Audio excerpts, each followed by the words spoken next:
আমার বিয়ে হয়েছে মাত্র ২ বছর। এই ২ বছরের মধ্যে আমার কখনো বাচ্চা কনসিভ করে। তো আমার শ্বশুরবাড়ি থেকে অনেক চাপ আসে বাচ্চা নেওয়ার জন্য। বাচ্চা না হওয়ার কারণে সবাই আমাকে কথায় কথায় বাঞ্জা বলতো। যেহেতু আমার আর আমার হাজবেন্ডের বয়সের অনেক একটা বড় ডিফারেন্স ছিল, সবাই চাচ্ছিল যেন একটা বাচ্চা হয়ে যায়। বাচ্চা নেওয়ার জন্য অনেক রকমের ডাক্তার, কবিরাজ অনেক কিছুই দেখানো হয়, কিন্তু কিছুতেই কিছু হচ্ছিল না। বাচ্চা তো হচ্ছিল না, উল্টো আরো ডাক্তারের ওষুধ, কবিরাজের ওষুধ এগুলো খেয়ে আরো শরীরটা আমার দিনের দিন খারাপই হয়ে যাচ্ছিল। এরই মাঝখানে শ্বশুর বাড়ি থেকে সবাই এই পরিমাণ চাপ দেয়, যেহেতু তোমার বোর বাচ্চা হচ্ছে না, তুমি দ্বিতীয় আরেকটি বিয়ে করো। তো প্রথম আমার হাজবেন্ড এই কথাতে তাদের রাজি ছিল না, সে কারণ প্রচন্ড আমাকে ভালোবাসতো, আর তার এই ভালোবাসা তাদের কাছে সহ্য হতো না। আমরা যা ছিলাম চারজনের মধ্যে সেজো জারটা ছিল সবচেয়ে খারাপ। সে সারাক্ষণই আমার হাজবেন্ডের কান ভাঙাতো, সারাক্ষণই সে আমার নামে এটা সেটা আমার হাজবেন্ডকে বলেই। সে থাকতো বাড়িতে, আমাকে নিয়ে আমার হাজবেন্ড থাকতো ঢাকা শহরে। যেহেতু আমরা প্রতি ঈদে বাড়িতে যেতাম, তো প্রতি ঈদে যখন আমি বাড়িতে যাই তখন আমার সেই জাটা সুযোগ পেলেই আমাকে খোটা দিত, আমাকে কথা শোনাতো। আর এই কথাগুলো আমি আমার হাজবেন্ডকে বললে সে কখনোই গায়ে লাগাতো না, কারণ সে ভাবতো যে তারা বড় মানুষ, তারা গ্রামের মানুষ, এরকম বলবেই তুমি চুপ করে থাকো। আমিও চুপ করে থাকি,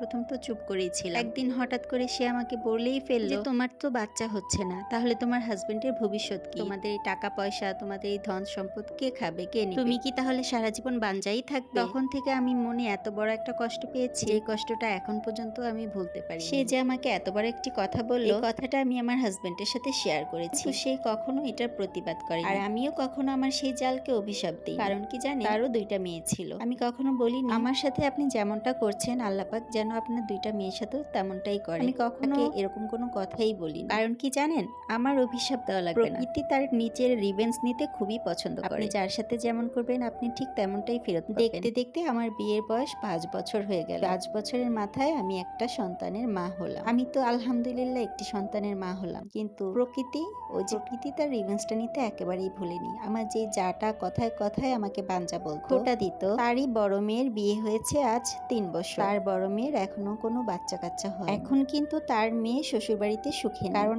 সে আমাকে যেই খোটা, যে অত্যাচার, যে কথা শোনাতো, সেই একই রকমের খোটা, কথা, অত্যাচারিত তার বড় মেয়ে। শ্বশুর বাড়ি রেখে সে বেশিরভাগ সময় এখন বাপের বাড়ি পড়ে থাকে। কই এখন তো সে তার মেয়েকে বলে না বাঞ্জা, এখন সে শুধু তার মেয়ের জামাইকে তাবিজ করে রেখে দেয়, যাতে করে সে তার মেয়ের কথায় ওঠে আর বসে। আমাদের এই সমাজে এখনো অনেক মানুষ আছে যারা নিজেরাই নিজের ক্ষতি করে, নিজের কাছের আপন মানুষগুলোই নিজের ক্ষতি করতে চায় সবচেয়ে বেশি। দেখবেন আপনার একটা পরিবারে, একটা সংসারের মধ্যে যদি আপনারা 2জন 3জন যা থাকেন, আরেকজনের সুখ দেখে কখনোই সুখী হয় না। সে চায় তার সংসারে যেন সারাক্ষণ অশান্তি লেগে থাকে, এরকম কোনো কাজকর্ম করতে। সে যদি ভাবতো আমি আজকে তার ক্ষতি করব, তার ক্ষতি আমি করে কি পার পেয়ে যাব, কখনোই না। আমার নিজের সন্তানের উপরে সেই ক্ষতিটা আবার এসে পড়বে। মানুষ যদি এই কথাগুলো চিন্তা করতো তাহলে কখনোই পরের ক্ষতি করার চেষ্টা করতো। তো আজকের গল্পটি আমাকে লিখে পাঠিয়েছে নুরিয়াপু। নুরিয়াপু আমার ফেসবুক ফলোয়ার। তো তিনি আমাকে এই গল্পটি পাঠিয়ে বলেছে যে আপু, আমার জীবনের কাহিনীর এই গল্পটি আপনি আপনার ভিডিওর মাঝখানে শেয়ার করতে পারেন। তো আমি আপনাদের সাথে সেটাই শেয়ার করলাম। আর আপনারা সব সময় চেষ্টা করবেন